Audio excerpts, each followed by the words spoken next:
నా పేరు శ్రీరామ్ శర్మ.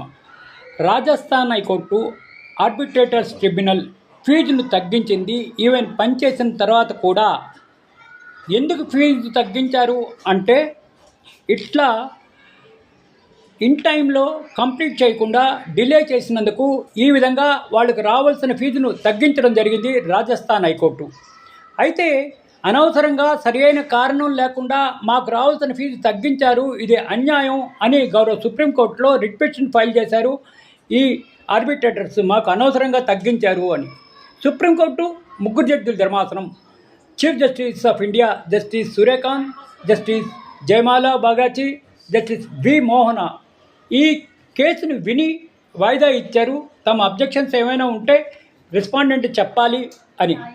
వీళ్ళ అభియోగం ఏంటంటే, మేము పని చేశాము ఆర్బిట్రేటర్లు అనడం, అయినా కూడా సరైన ఫీజు ఇవ్వట్లేదు, ఫీజు ఇవ్వకుండా తక్కువ చేస్తున్నారు, ఇది చాలా అన్యాయం, మాకు రావాల్సిన ఫీజు మాకు ఇవ్వాలి అని గౌరవ సుప్రీంకోర్టులో ఈ విధంగా రిట్ పిటిషన్ ఫైల్ చేస్తే, ఇట్లా సంబంధిత రెస్పాండెంట్స్ తమ అబ్జెక్షన్స్ ఏమున్నాయో అవి కౌంటర్ ఫైల్ చేస్తే అప్పుడు కన్సిడర్ చేస్తాము. బెరిట్స్లో ఏ విధంగా నిజంగా ఆర్బిట్రేటర్స్కి ఫీజు తగ్గించారా లేదా అన్నది ఆలోచిస్తాము అని వాయిదా ఇవ్వడం జరిగింది.